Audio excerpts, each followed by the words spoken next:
Top 7, magazine politique ya Radio Top Congo FM, oyo ezongelaka basango ya motuya ya Poso Mobimba, elongo na acteur politique pe ya société civile. Présenté par Myriam Bokechu, Mikolo Nyonso, ya samedi na ngonga ya 20h15, pe dimanche na ngonga ya 18h. Pona ko participer, benga na 089 37 35 852. Top 7, politique ya RDC na Bozindo. Esengo ekozalaka mikolo na mikolo po ya kokuta na biso na bino na magazine politique Top 7. Top 7 lokola boyebi ezali moko ya ba magazine politique ya Radio Top Congo FM oyo kozongelaka na Bozindo nyonso ya motu etambisaki biso Poso Mobimba. Bongo bandeko barandi tokolobela na ino esalamaki na posuka ya Poso Moleki bobimi to pe sortie officielle ya Union Sacrée oyo ba prouver que Bango na 2023 candidat mon socialité c'est Félix Antoine Tshisekedi bomona ki ba leader ya ndenge na kati ya stade des martyrs oyo ba lobisi le loba moko ete Bango ba ko pesa mokambi ya ekolo Félix Tshisekedi mandat ya mibale na 2023 pour na ko continuer mandat ko continuer oyo azali ko sala pe ko silisa oyo asila ki bongo ko banda bongo ya mibale to ko lobela mingi penza makambo ba matali mingi penza bozwami ya ba EAC na kati ya mboka na biso bolandaki changement et salema na lolenge ya kokamba mingi penza yoko généraux ou général plutôt azalaki wana ya longwaki na mosala batiaki moto mususu kasi po ya mbula matari bamona ki yango malamu penza te pamba te masolo ezalaki penza te de manière claire entre gouvernement congolais na bai EAC po na ko remplacer général oyo azalaki wana oyo a démissionné mais ba pesi ba fonction mususu.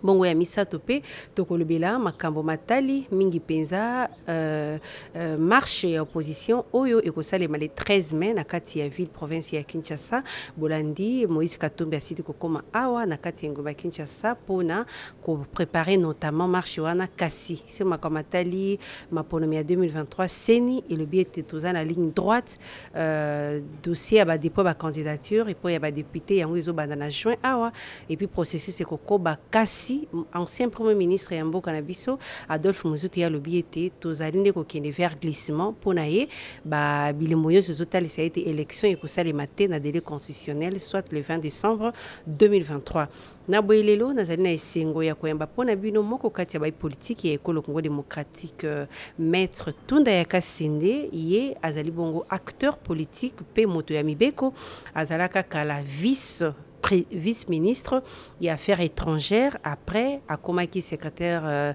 général adjoint ya PPRD à Joseph Kabila yangonde cela qui était dans gouvernement il y a Ilokamba akokabon ko occupé poste il y a vice-premier ministre ministre de la justice et garde de sceaux na inde to kolobela makambo masoma na pesi mbote mwana mboka Célestin Tunda ya Kasinde mbote mama journaliste lelo bao bayebio mingi na liloba na yo moko loba oyo etikala na mito ya bato Yemei oyebi yango Yemei rappelenga yango lero mususu na ko kanisa yango malamu Yemei na makambo etali mingi penza mpula matari ya Ilukamba yo moko yebi ndenge makambo elekana ka tokolobela yango vraiment na kati ya émission ndenge nino tiki de Yemei o banda ko sala allusion na Joseph Kabila lelo tomoni o katisi na Union Sacrée et pas Félix Tshisekedi béton ndenge boza ko benga e ni neleki entre Yemei na Fati béton.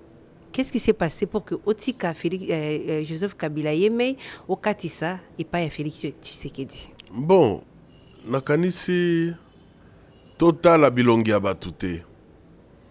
Omoni justement eloko oyo esalaka que biso ba politicien ya mboka na biso ya Congo tozalaka na idéal ya makasi te po tokangaka bilongi ya bato ekomi lokola ba photo po na biso et totiki idéal ya mboka nakanisi o eza important ezali intérêt ya mboka elingi nini na moya lelo nakanisi mboka elingi que biso ba congolais nyonso tozala ensemble tozala solidaire tolanda nzela moko po na kotombola mboka na biso et puis na ko protéger mboka na biso contre banguna. Je crois que c'est ça qui est plus important. Totika politique ya ba cliché cliché kaka otiki mutu boye otiki mutu songolo otsali boye olandi. Non, ce n'est pas ça qui importe. En tout cas, pour la situation nangai, il faut peuple congolais yeba que ce que j'ai dans mon cœur ezali Congo. Nazana ba cliché abatute. Yango mutuna nangai ezali boye. Kabila Asalio, vice-ministre des Affaires étrangères, a payé au poste de secrétaire général adjoint et a PPRD, a commission vice-premier ministre, ministre de la Justice et garde des Sceaux, ni ne salite lelo, otika, parti na yo PPRD aux alaki mon konzi, pour na kokende, kope sa Kabila mon kongope kokende pa ande ko Félix Tshisekedi. Na tango wana na lobaka ango, peut-être que oyo alandaka nga na émission kaka ya radio na biso Top Congo, ayoka kanga ndenge na lobaka que je voudrais travailler activement et autrement. Nauti ango lisusu ko insister sikoyo. Ce qui est important, il faut tozala na mutu na biso eloko nini oyo ekoki ko sala to protéger ba intérêt à Congo. Pourquoi protéger ba intérêt à Congo tout en étant à PPRDT? Il fallait qu'Otika. Mais yo moko ko répondre. Yo moko ko répondre. Je pense que muto yaza numéro 1 ya mboka. Oyo yaza soldat numéro 1. Oyo yaza magistrat numéro 1 lelo. Ezali président Félix Antoine Tshisekedi. Et nous devons être réalistes. Ce que vous Bamboka Moussous, prenez le cas de la France. Le Drian, il n'y a pas longtemps, le Drian. Le Drian, qui ministre de la Défense à Hollande, en France. 5 ans après le mandat de Macron, le Drian, le même, a comme ministre des Affaires étrangères, il y a Macron. Kuna eza malamu, mais na Congo eza malamu te. Je crois que total Congo ezo kende wapi, Congo eza besoin ya maboko ya bana na ye nyonso. Oyo azalaki na parti songolo, oyo azalaki côté wapi, tosangana lisusu, surtout lelo oyo na situation mboka ndenge ezokende, tozala ensemble pour défendre le Congo. Ni nango ya sika komemela Félix Tshisekedi oyo azangi. Ye aza mutu. Lokola président Mobutu azalaki koloba que naza président République, j'ai une seule tête, j'ai des bras, j'ai des jambes. Alors, eloko nini toko kozanga komemela ye? Nini yoko komema nini? Toko komema ndenge kaka Kabila, président Kabila a décidé que nazana batu pour l'aider à gérer le pays, à défendre le pays. Kaka les mêmes atouts wana na ebite que nakanisi te que bino ba journaliste bosi bokunda batu nanga wana batu wana ezakaka nini? Mais balobakango 1 2 3 4 5 te yo moko na bomoto na yebike atuna nga sur tel plan ezali boyo ko kotangela biso neti nini? Non, c'est le peuple qui nous juge.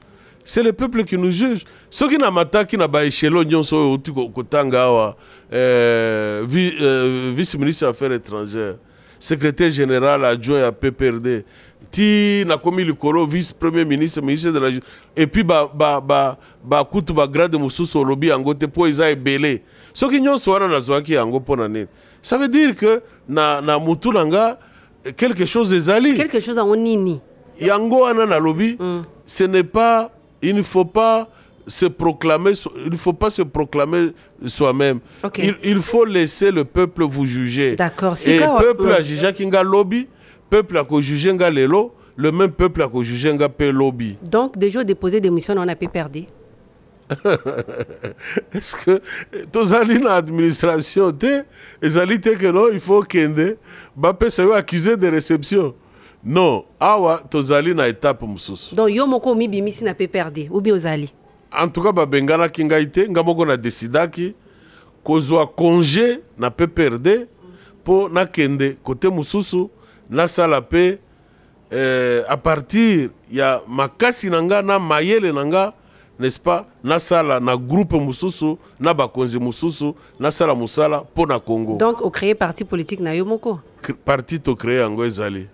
Finalement mutu na mutu roza na parti na ye na Congo ou bien mutu na mutu akokozala nécessairement na parti na été yangwana ba regroupement politique ezali ba plateforme pe politique ezali awa tozoloba awa non seulement na créer parti politique nazo kamba pe regroupement politique o nazali na ba congolais mususu lokola papa Jonas Munkamba oyo za autorité morale ya regroupement politique wana sika wa lelo okoye koyebisa na biso lelo nini oyo ozwi pendant ba poste nyonso oyo kambi na kati ya mboka o lelo komema ya sika na kati ya union sacrée tosali mingi mama neti nini tosali mingi yangwana na uti koloba awa ke ozoloba ka bosali mingi ozoloba bosali mingi ozoloba ozana batu mingi metisi ko tangi ata moko te na kanisa ta yo moko yebi yango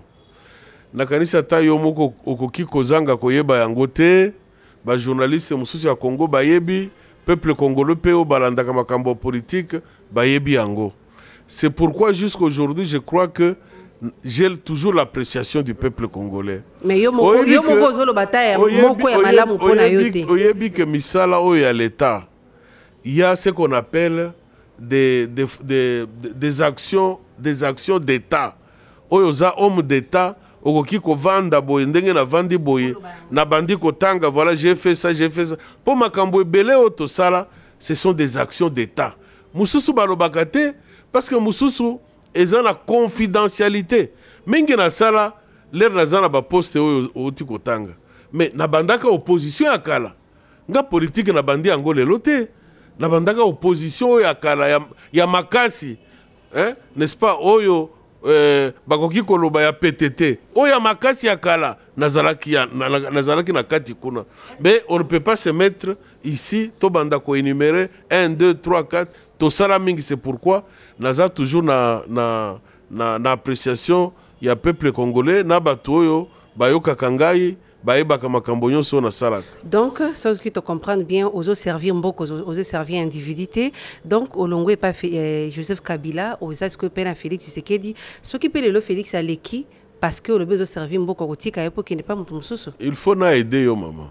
Te yo ko edenga te yo faut pesa nga biyano yo ngana na besoin aide na yo te. Oui na kanisi yo ou bien na ba mususu bazana yo bazobosa na eloko moko. Nini? C'est que ndenge tozali na ero oyo boye président Kabila azali président honoraire.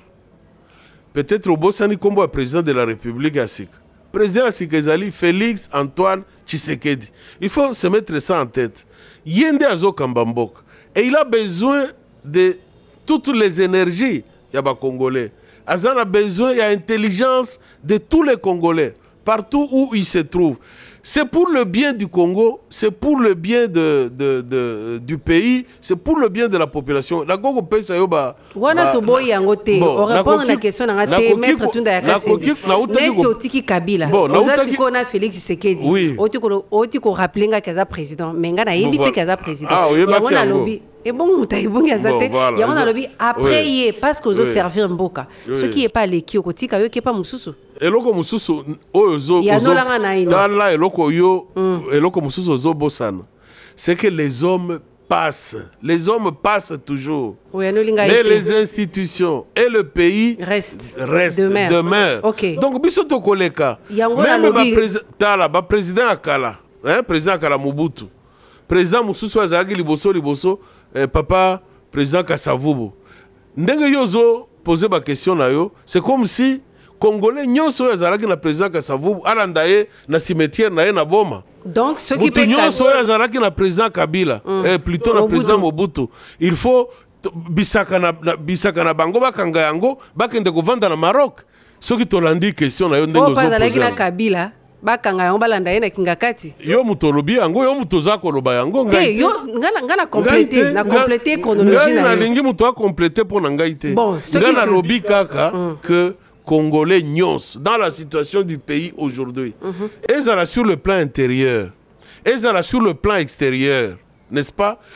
Ndenge nini okoko mituna ou tokoko mituna un grand pays comme celui-ci. Ba mususu ba komi kolobano tel etendi ya boye zalaki ya bango tel boye.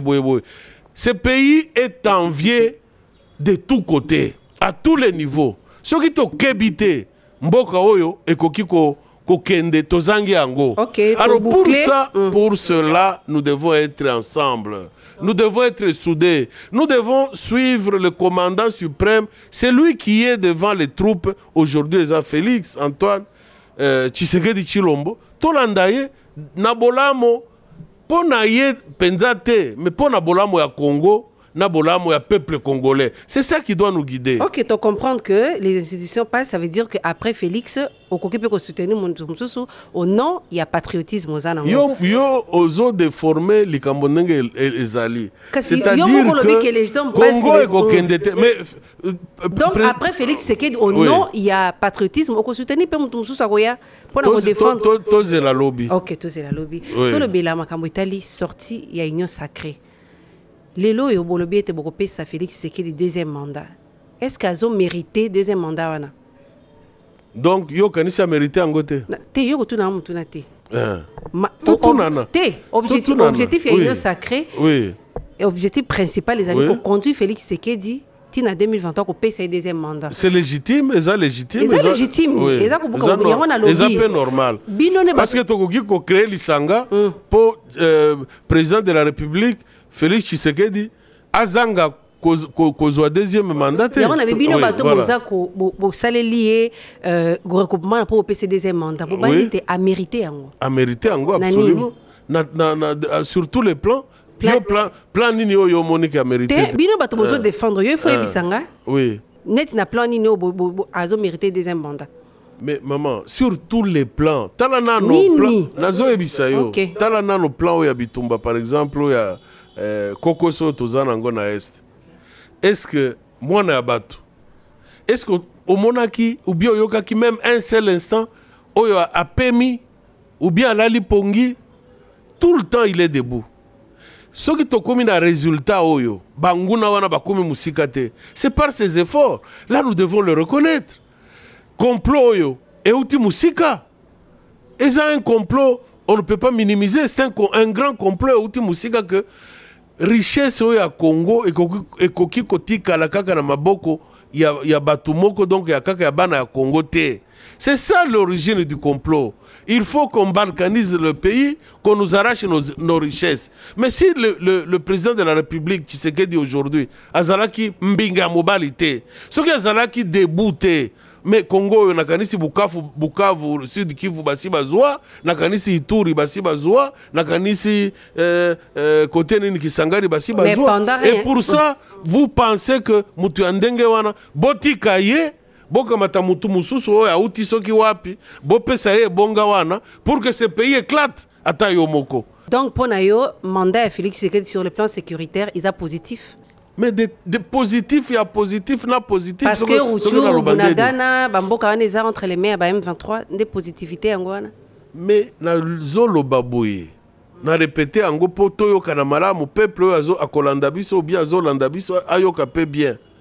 Que peuple complot oyo ozo mona ou bien toyoka ki na Bunagana. Donc comprendre, il y a un avis positif en go et ça parce que ça veut dire que président Tshisekedi en réalité asi alongi parce que même kuna na Bunagana même na nini batuana bazali susu na maîtrise ya mabelete nana zo maîtriser parti wana kasi nana zo gérer place wana siko mais place wana est géré par les instances du Congo. Il y a Congo te instance ya Congo eza kuna te ezali ba force ya East African Community EAC ba force ya East African Community bazali lokola kuna ba témoin bazali lokola ba témoin, mais le pays reste une partie de la souveraineté, n'est-ce pas, du Congo. Ce qui est bongo et ce qui président a télémaquité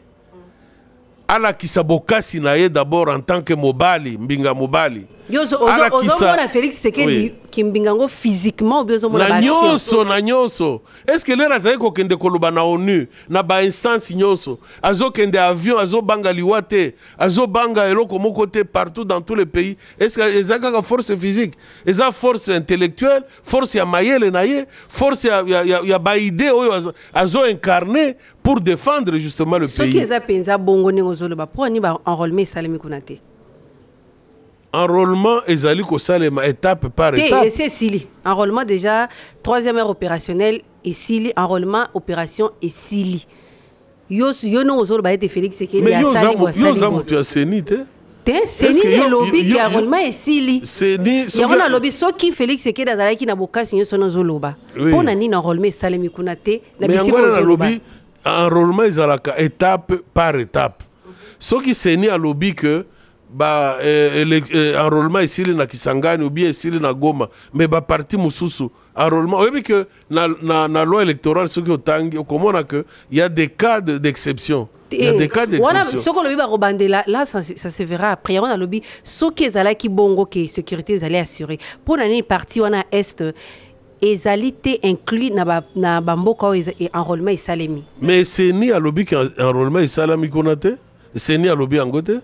Ngana landaki conférence de presse ya président ya Seni Kadima alobi que tel endroit kuna na côté ya toloba na est kuna koleka Goma ba côté ya Bunagana na ba kiwanja alobi oyo zoloba wana te. Mais ngana zo ebisa ki ba parti on a remis salamité. La Seni n'a pas dit ça. Ngana zo informé yo que Seni a salon enrôlement kuna te. To sala nano vérification mais ngana yokaki na communiqué na Seni balobi angote. Est-ce que ceux qui élection salami kuna te zali ko consacrer balkanisation te? Élection normalement il faut salement sur l'ensemble du territoire congolais. Parce que enrôlement ezali maillon parmi les maillons oyo ezo composé souveraineté ya mboka nyos. Élection est un maillon ya souveraineté ya mboka. Donc l'idéal serait que élection est salement dans tous les coins de la République. Mais ce qui est salamité, par exemple dans telle localité ou dans tel territoire, il faut une exception beaucoup extraordinaire. Mais nous devons souhaiter que les élections aient salement partout. Et je pense que d'ici le mois de décembre, parce que dans notre commune, le mois de décembre, tout sera fait en sorte que les élections puissent se passer partout en République démocratique du Congo. Vous allez pour ou bien vous allez pour élection en 2023 ou bien d'abord rétablissement il y a sécurité dans la partie STRDC. Mais je crois que dans le bas qui encore dans l'émission Nabino Kalamingite, dans lobby, il faut d'abord défendre le pays. Il faut d'abord défendre la terre.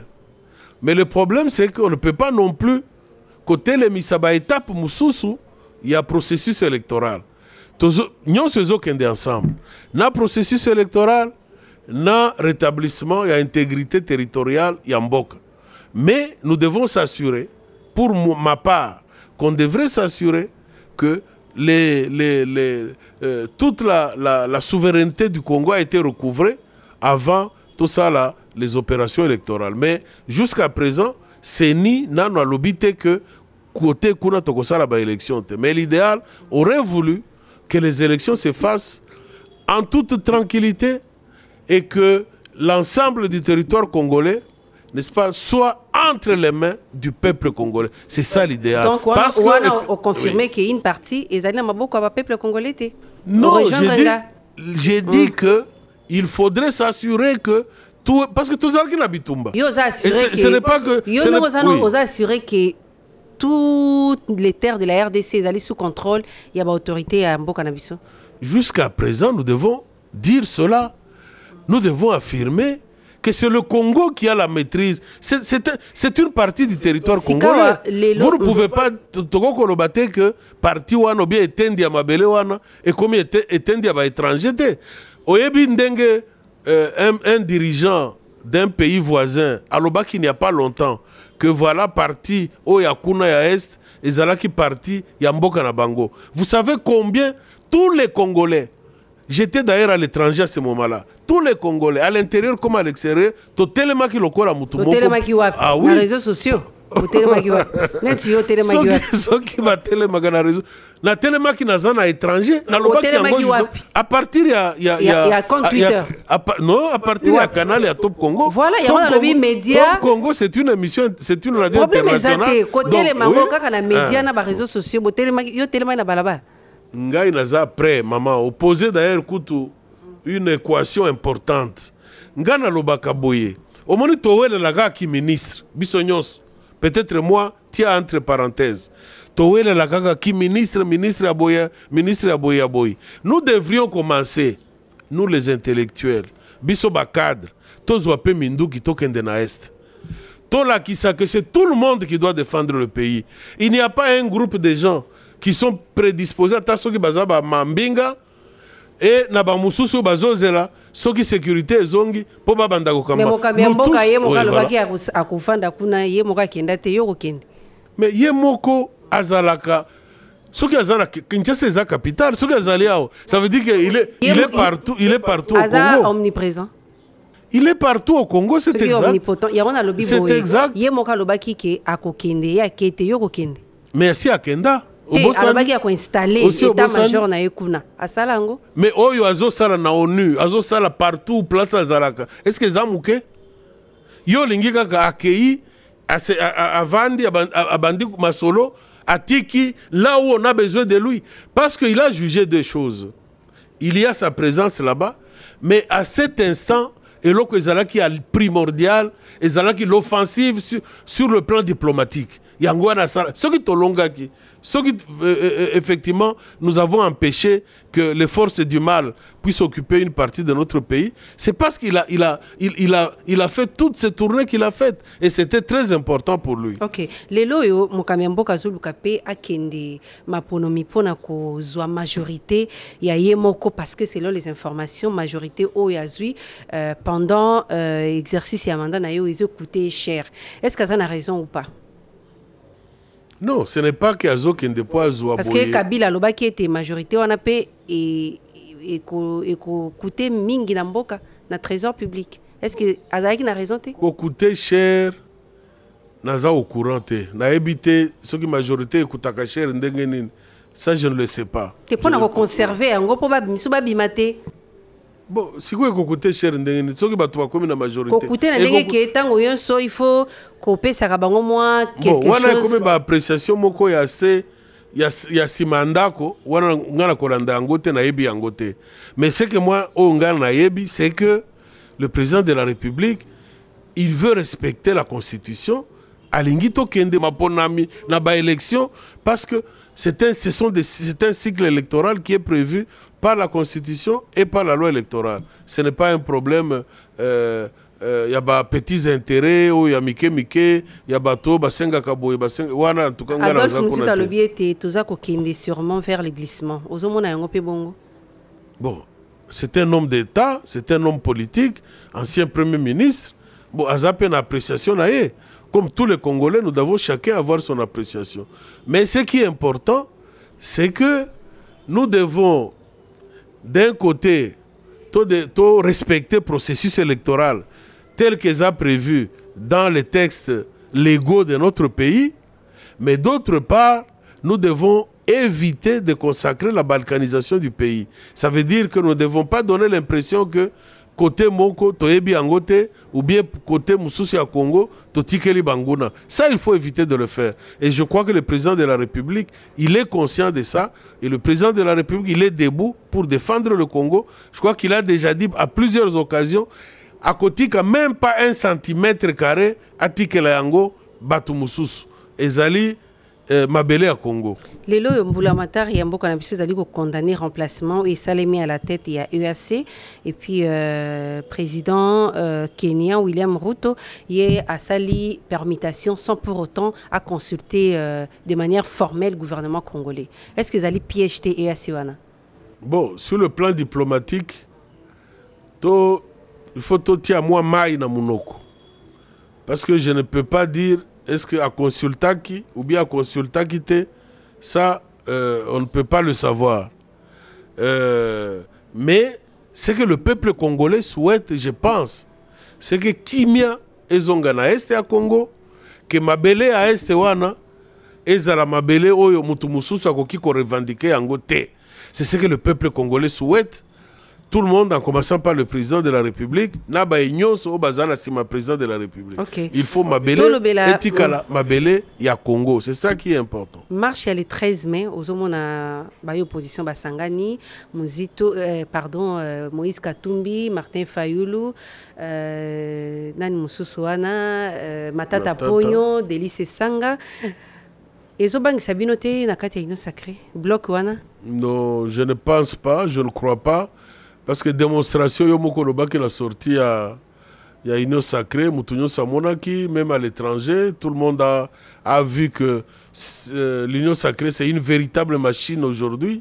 C'est une force politique, n'importe qui a Koko Sakaranangote. Donc, autant de sa stade, le lobby était Bozana, population Zélamoko. Mais c'est ça la politique.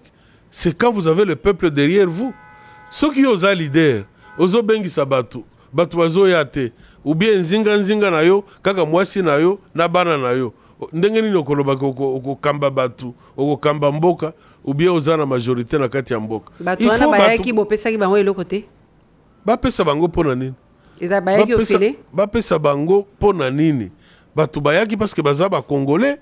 Baza na kati ya ba parti na ba regroupement o eza na eza fédéré na cadre ya Union Sacrée nde bayaki bongo bo salibi organisation na euti na ba parti ou bien na trésor public menga mbongo wana na monaki yango te mbongo pe mutu moko atikali ko yebisa ngaki amonaki mbongo na cadre ya nani wana ya rassemblement wana ya Union Sacrée mutu moko na ebité bino ba journaliste soki bozalaka na badon o epesaka bino deuxième nature o bomonaka même na kati ya ndoto bomonaka mbongo mais mbongo ezalaki te OK. Donc document eza kotambola kolakisa ete Union Sacrée komelaki stade de martyr pona ko bapesa bango espace ya stade de martyr na ba moyen logistique eza lokuta. Mais document il faut kotala document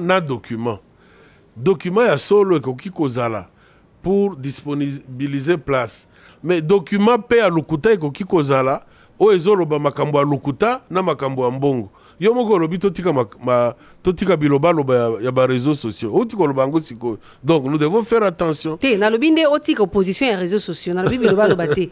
Te opposition na ba patriotisme plutôt ya réseaux sociaux parce que lobi to telemi alors que yo telema ki na ote olobaki na radio depuis Paris. Ko telema yo kanisi la politique ko telema zali. Il faut matali ko te yo lobi faut population dans la mobiliser.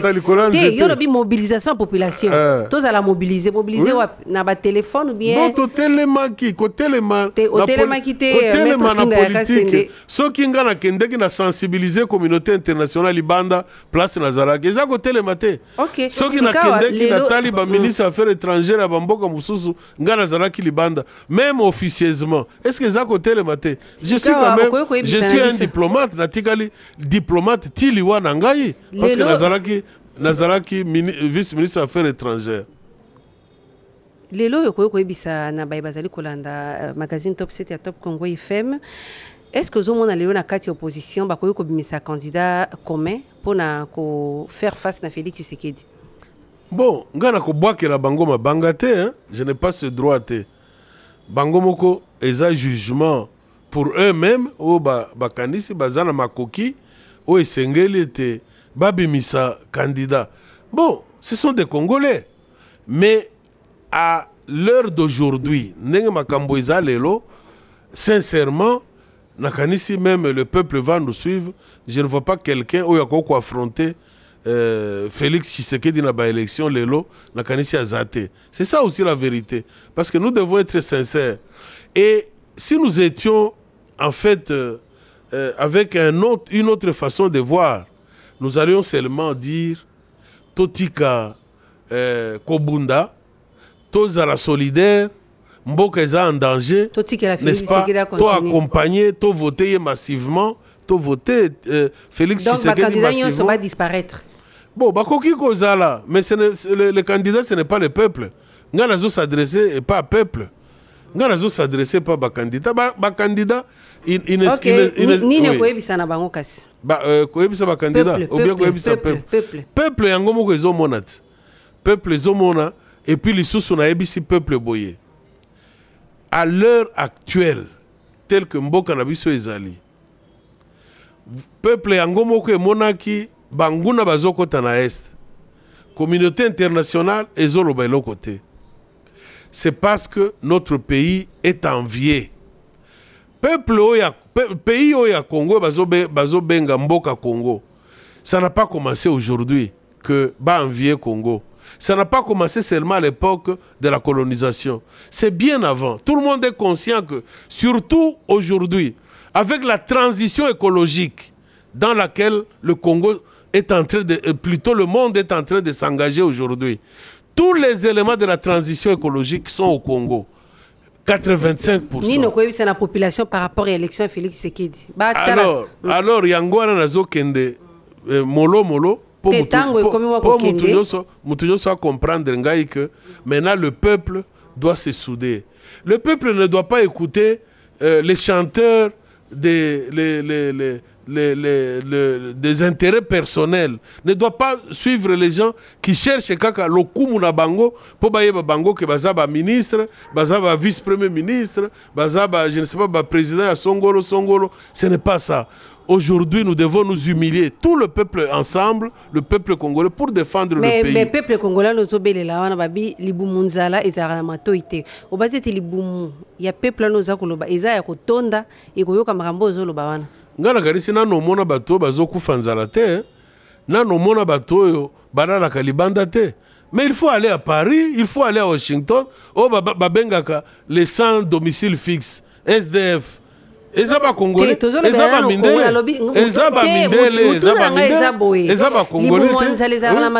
Mais ozoloba no bazete libumu congolais ya kotonda ko bayoka. Bazwa Félix Tshisekedi na 2023. Yangwana nazo tinda yo place okende kozwa ba image avec notre grande radio. Te wana répondre ngate. Na place na lobi boye bato wana mabumu na bango eza ya kotonda po bayoka obi eza ya kotonda te. Mutuna ngeza simple. Congolais, les Congolais ne sont pas au même niveau que Batouo Bazana place Yongana Zolo Banayoana. Les Congolais ne sont pas à ce niveau. Les Congolais sont à un niveau. Donc, Congolais sont à les Congolais sont à un niveau. Maître Tunda Yakasende, Congolais sont à Ngaya wanazali awa. Naliaki na Tongo, mais si on a commis Koyoka Nzala. Nzala ezali Mokano Nzambe. À tout moment, ce qui baere les qui koyoka nzala. Donc le problème n'est pas à ce niveau-là. Na sensité qui est ce que mutu nzaleza naturel. Nazo ba que ce que okinzala yo okinde kolia. N'est-ce pas? Parce que nous sommes allés. Il y a un habit congolais au Bélé là, on a même na lobité que le quoi est-ce que ça na makoki ya koyoka yo parce que ebi que ce qui a okinzala kolia ndenge lingi. Bon si go congolais ba congolais oyo zotia na mukongo na yo. Olingi bayoka nani? Bayokela nani? Donc on répond en gâté. Congolais et na l'ère ya lelo ndenge nazaraki kolobango depuis le début, c'est que nous devons faire attention et ne pas nous tromper sur l'essentiel. Aujourd'hui, oyazo défendre avec vigueur, avec toute la force, avec toute sa volonté, toute son intelligence, Ezali Félix Tshisekedi, président de la République. Tolandaye sikoyo. To se tromper te. Parce que ceux qui to se tromper maman, ceux qui to se tromper, banguna bazan zinga na bisoboyi. Bazali à côté de nous. Apparemment, si nous nous trompons, nous allons perdre ce pays. Oza plus tshisekediste que batoyi de pesi bango moko parce que na yamba batoyi de pesi makamozo sala et l'équipe même bango moko. Est-ce que lelo okoyoko merci pour un compliment wana maman. Donc en fait oti kolobake na lingi Congo mingi. Merci. Est-ce que Lelo, tango lobaga yeme ya lubina la libéré, Félix Tshisekedi pas la président de la République?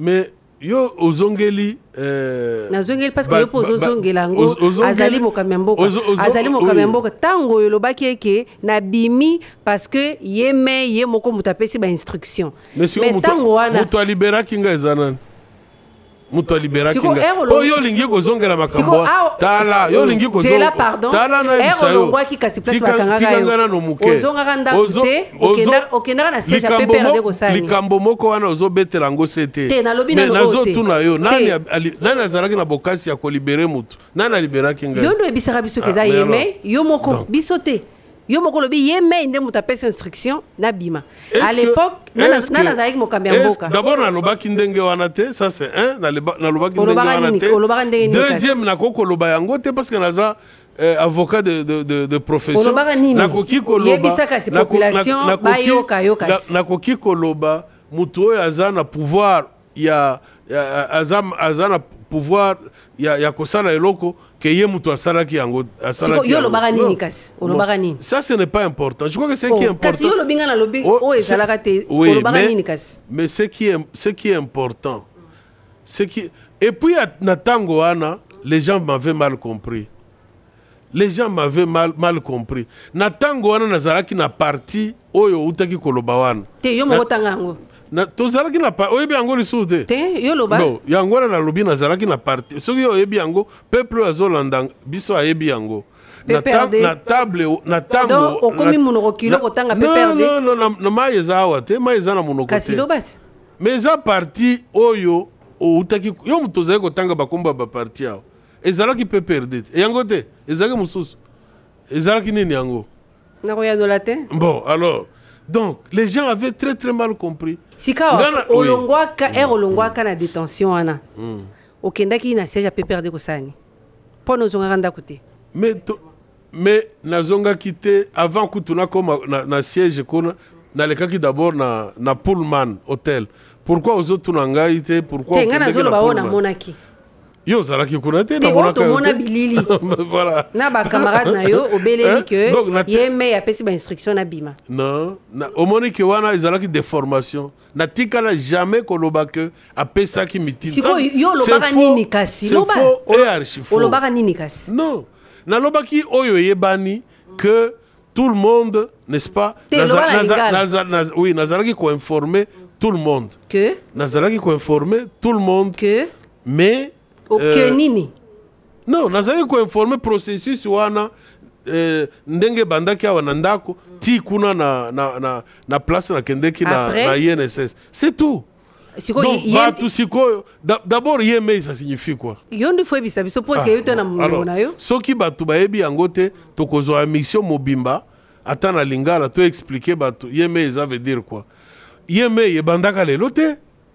Et bandite me yonde muto lobaki yango naza créateur ya aimé sika walelo Olandi ndeko Félix Sekedi pour nanzala ou bien Olandi parce que ça convaincu que yende folanda parce que bino ba politicien ba lobara ma elandara place mbisa landara place ma ezotiola parce que ça na pouvoir ou bien parce que omoni ki ozo kokano le souté parce que 8 ans hein, depuis Lukamba sama 1 sama 2 lelo bimisi manzala naza avocat depuis 40 ans.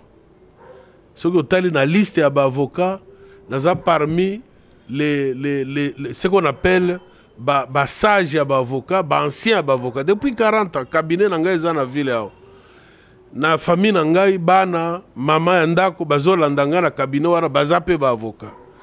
Je suis parmi les grands agriculteurs ya mboka oyo. Nazo lona kuna na nzela bandundu, presque plus de 200 000 arbres.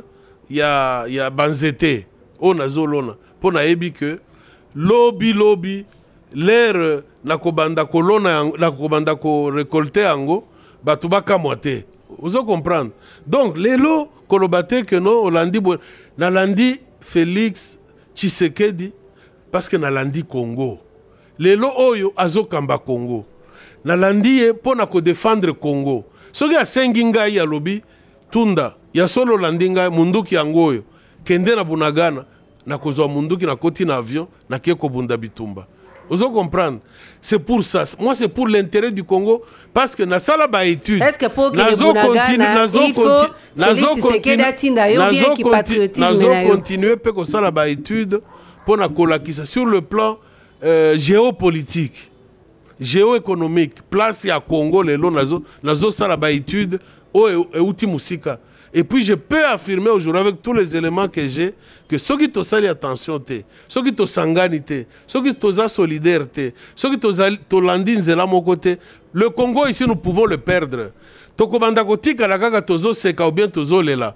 Nous prenons des choses lokola ba blague parce que na yebi que parmi biso toringaka ba blague mingi mais tozo makambo lokola ba blague te. Est-ce que les défendons le Congo et c'est pour ça que moi j'ai rejoint le camp de Félix Tshisekedi pour défendre le Congo. Rien que ça. Okay. Et défendre le Congo à tous les niveaux. Défendre le Congo, ce n'est pas seulement le poste ministériel. Bon, il faut à la claire. Pour défendre le Congo, il faut à la canne union sacrée.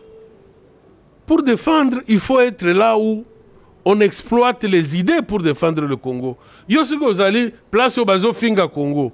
Ou bien si vous avez place au bazo finga mokonzi mbok, on défendre le Congo ndeni. Lelo est-ce que vous allez parmi baoyo bazali ko penser que selon yo est-ce que ancien président Joseph Kabila ko postulé comme candidat président na mboka na biso? Lorsque tango kokoka batuna ngai sur le plan juridique n'a qu'à répondre sur le plan juridique. Bon, sur le plan juridique. Et puis, c'est une partie de la réponse. Vous comprenez, c'est une partie de la réponse. Mais pour le moment, je pense, Ezalabiso, Ezalangai, Ezalabino, journaliste, je vois que nous devons aider Kabila. Toko aider Ndengenid. Toti Kaye à se reposer. Toti Kaye à Pema. Aza président honoraire. À Pema, à Siasali Tangonaye. Tangonaye si eleki, si quoi le président de la République, c'est Félix Antoine Tshisekedi Tshilombo. To encadrer le président Yassika, to simbaye na maboko pour défendre le Congo, pour élever le Congo, tous à heureux. Parce que nous avons tout dans ce pays pour que moi, le Congo, à vivre dans conditions à bien. Lelo, parce que au Tigara n'a noté qu'on répond à une émission politique depuis Obima Mbulamatari. Lelo, rupture FCC cash. Ce que tu as attribué, Moutou Oyo a occasionné Moutou Azali à l'origine, il y a rupture en Aizanani. Nani a Salama B na FCC cash. Pour Kabwana. Bon, c'est difficile à dire, hein. Sincèrement, c'est difficile. Parce que FCC, Bazalaki, na kati ya structure ya FCC une instance ya négociation et de facilitation na côté ya cash pe instance wana ezalaki pe lokola une instance ya négociation na facilitation facilitation oui donc bazalaki censé kokutana presque régulièrement pour éviter que y ait des problèmes. Donc, je suppose que Bazalaki Kokutana, je suppose Bazalaki ko échanger. Donc, il y avait à des niveaux différents, niveau responsable politique au Bazalaki censé. À quel niveau maintenant où il y a eu un couac? À quel niveau Oyo Boyo Kanezalaki te, humblement parlant, hein, avec toute humilité, na koki koyebate. Donc, moyen na loba que Zalaki à cause de telle personne ou c'est à tel niveau que Boyokani et Telemaki et Tikaki Kozarali sont entre les deux groupes et c'est vraiment difficile na lobango. Il y a solo maître Tunda Yakasende, Nakundoli était Ozali, ancien vice-ministre des Affaires étrangères, ancien secrétaire général adjoint et à PPRD, puis Ozalaki, vice-premier ministre, ministre de la Justice, puis garde des Sceaux, dans le gouvernement Ilukamba 1. Totonde Botonda Negondima Kwana Mambela, magazine Top 7 Mokolomalo, Lilobano et Soukanama Sotolobi. Merci, merci Mingi, maman Myriam. Ezala mbala soukate, j'espère que le peuple congolais a landibiso malamo, tunda ya kasende oyo nazali sikoyo na sima président de la République, Félix Tshisekedi, parce que nazolanda Congo, parce que nalingi ko travailler activement pour na bolamo ya peuple congolais. Wana ozosala la demande ya musala? Nazosala na silisi kolobate pour na lingaki koyebisa yo que na sima ya mokonzi pour na intérêt ya peuple pour na intérêt ya mboka ezali kaka ba poste te na ebisi okenga na za chômeur te. Je suis un des grands avocats ya mboka oyo na kati ya Congo pe na libanda pe je suis consulté comme un des grands avocats avec 40 ans de carrière naza chômeur te. Donc musala oyo nazo senga ezali tout simplement nazala na opportunité occasion oyo nazali nango na kati ya union sacrée ya ko défendre mboka. C'est déjà un grand travail. Maloba oyo nazoloba émission touti kosala pour montrer combien nous devons défendre le pays. Mais c'est du travail. Musala oyo nazoluka yango ana. C'est pour défendre le pays à tous les niveaux, de n'importe quelle manière, n'est-ce pas? Ezala na Congo, ezala na Libanda. Bafutangai te. Congo ici epesangai makoki. Congo ici epesangai makoki. On a joie de la part du Congo eza mukete. Donc à mon tour de mettre toute ma personne pour aller là où on défend le Congo. Et aujourd'hui, c'est à l'Union sacrée derrière Félix Antoine Tshisekedi Tshilombo. Totonde botonda ndenge ndima ikiko ya nolala mbela ya magazine Top 7 ya mokolo malilo.